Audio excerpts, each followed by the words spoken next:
Aujourd'hui, je vous parle des 4 questions qui m'ont été posées par l'agent frontalier et bien évidemment, je vous lis le contenu de mon permis de travail. Bonjour et bienvenue sur ma chaîne YouTube. Je me prénomme Manuela et je suis actuellement au Canada en tant que travailleur temporaire avec un permis de travail fermé. Dans les précédentes vidéos, j'ai déjà raconté tout mon voyage. Je vous ai raconté comment j'ai failli rater mon vol à cause des exigences de Bruxelles Airlines, mais également je vous ai raconté mon arrivée à Montréal. Passons maintenant à l'étape de la rencontre avec l'agent frontalier. Lorsque j'arrive à l'immigration numéro 2 et que je choisis ce qu'il faut choisir sur la machine qui se trouve devant moi, je rappelle qu'il n'y a aucun agent devant la machine, donc c'est à vous d'être vigilant. J'ai vu certaines personnes qui arrivaient et qui ne constataient pas qui y avait la machine et qu'il fallait prendre un numéro. Ils entraient directement s'asseoir en salle et lorsqu'ils observaient devant eux, ils se rendaient compte que les gens prenaient le numéro. Ils ressortaient pour prendre. Cela faisait qu'ils étaient décalés. Donc soyez vraiment attentifs lorsque vous arrivez à l'aéroport de Montréal. Il faut vraiment être attentif pour ne pas rater certaines choses qu'il faut faire. J'avais le numéro 10. Donc, lorsque j'entre, je m'assois, on était au numéro 4. Bien évidemment, je rassemble tous mes documents. Car précédemment, depuis le pays d'origine, j'avais pris le soin d'imprimer tous les documents que j'avais reçus tout au long de ma procédure d'immigration. CAQ, EIMT, lettres de données biométriques. Tous les documents, je les avais imprimés jusqu'à mon résultat de la visite médicale. Je les avais imprimés que j'avais mis dans une chemise et j'avais mis dans mon sac à dos car il n'est pas conseillé de le mettre dans le sac qui va dans la soute. Donc, j'ai retiré mes documents avec moi et bien évidemment, j'avais mon passeport. Sans oublier la lettre d'introduction. Si vous ne connaissez pas ce que c'est que la lettre d'introduction, dans les précédentes vidéos, j'ai eu à lire le contenu de la lettre d'introduction. La lettre d'introduction est un document dit « Veuillez apporter la lettre d'introduction car elle contient des renseignements dont l'agent des services frontaliers du Canada pourrait se servir pour délivrer votre permis de travail. » Donc bien évidemment, celle-ci faisait partie du premier document que j'avais avec moi. Une fois qu'on a donc appelé le numéro 10, je me suis rendue devant l'agent frontalier. Mais la première chose que vous donnez, c'est votre passeport. Bien évidemment, il dit bonjour et il demande le passeport. J'ai donc donné mon passeport. C'est le seul document que vous donnez lorsque vous arrivez devant lui. J'ai donné mon passeport. Il m'a dit bonjour. Il m'a demandé pourquoi j'étais au Canada. Bien évidemment, c'est la première question qu'on demande à tout le monde. J'ai répondu que je suis là en tant que travailleur temporaire. Il m'a demandé quel type de permis j'avais. J'ai répondu un permis de travail fermé. Il m'a demandé pour quelle compagnie je venais travailler. J'ai répondu. Il m'a demandé quelle était la durée de mon contrat de travail. J'ai répondu 2 ans. En ce moment, il s'est mis à taper certains trucs dans la machine. Et moi, de mon côté, c'est stressant. Tu as quelqu'un devant toi qui va décider de ton sort si tu passes ou pas. Donc, moi, de mon côté, je stressais et dans ma tête, je me dis, mais il fait quoi? Il cherche quoi? Il vérifie quoi? Vu que j'avais précédemment eu à regarder les vidéos, on me faisait comprendre que l'agent a le droit de vérifier tous tes documents, de te poser des questions, d'appeler même ton employeur et tout. Donc, j'étais en train de me demander actuellement, là, il saisit quoi dans la machine? Il regarde quoi et tout. Et une fois qu'il a fini de saisir ce qu'il avait dans la machine, il s'est levé. Mais lorsqu'il s'est levé, il n'était pas directement face à moi. Il a un peu décalé pour aller vers le compteur numéro 1 ou 2 comme ça.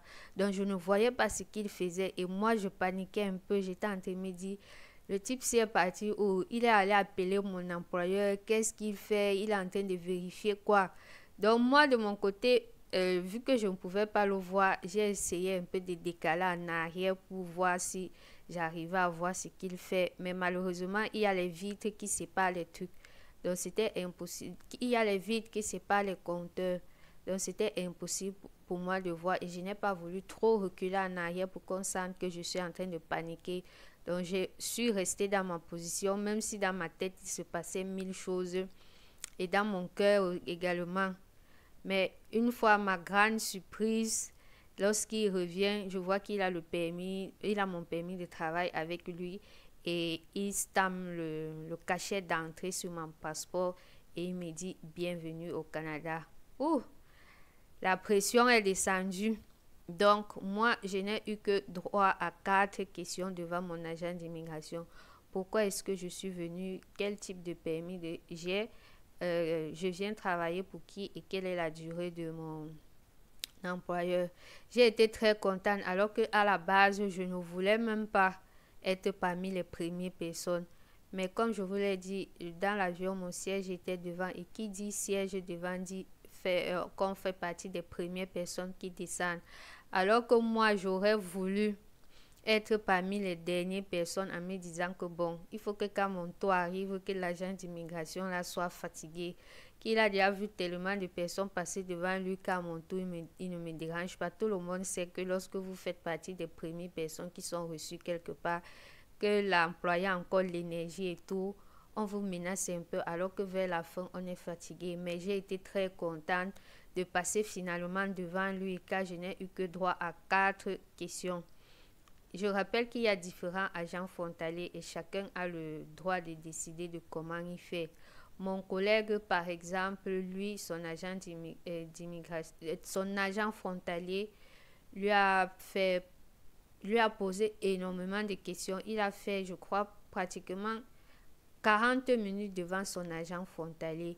Tous ces documents ont été vérifiés, tout. Donc, ne prenez pas mon expérience pour acquis, c'est juste pour vous donner un exemple d'idée qui peut arriver. Mais chaque agent frontalier réagit de la façon dont il veut et décide de faire ce qu'il veut. Mais mon collègue, Dieu merci, après, il a obtenu son permis de travail. Mais il a passé près de 40 à 30 minutes devant son agent frontalier. Alors que moi, j'ai fait... Je ne dirais même plus, si j'ai trop duré là-bas, c'était 10 minutes. C'était donc tout pour ma rencontre. Maintenant, passons à la lecture de ce document. C'est ainsi que se présente le permis de travail.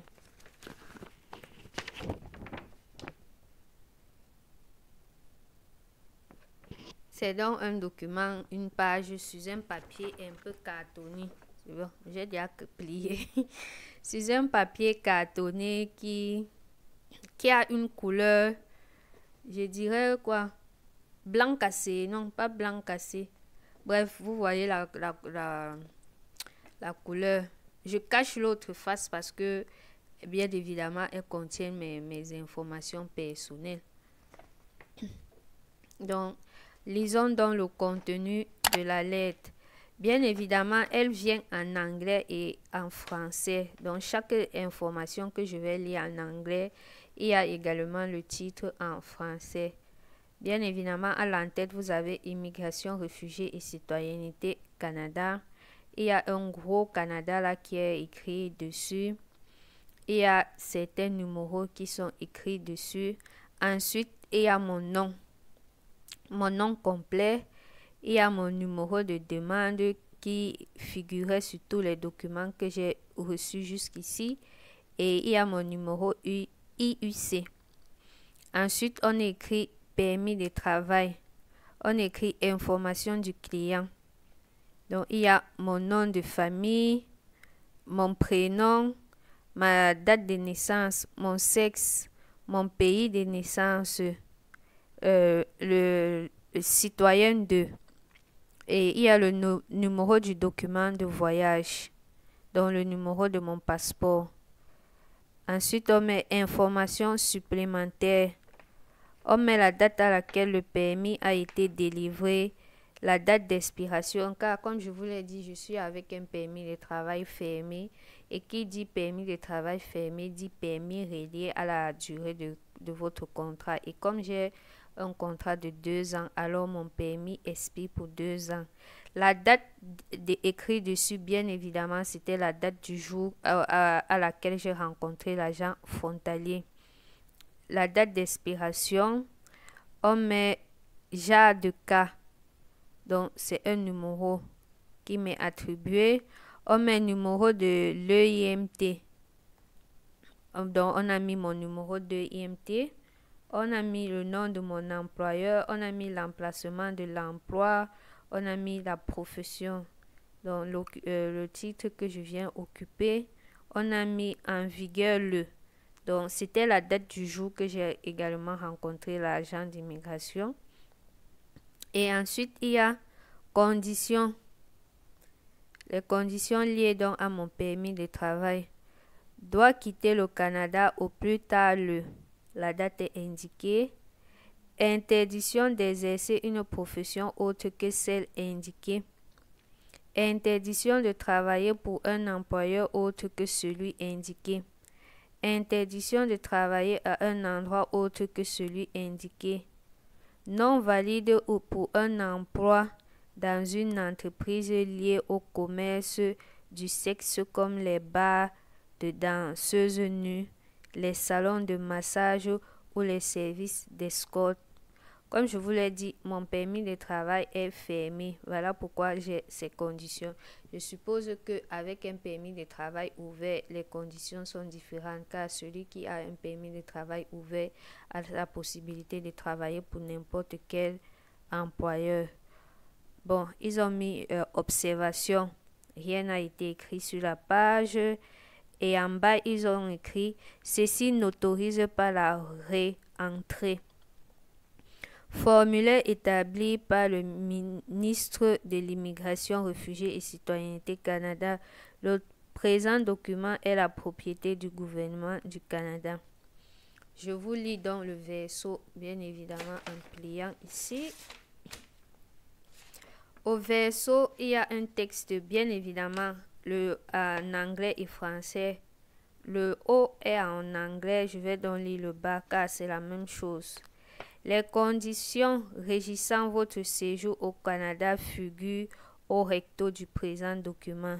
Veuillez les lire attentivement. Le numéro de client indiqué au recto du présent document est votre identificateur unique du client.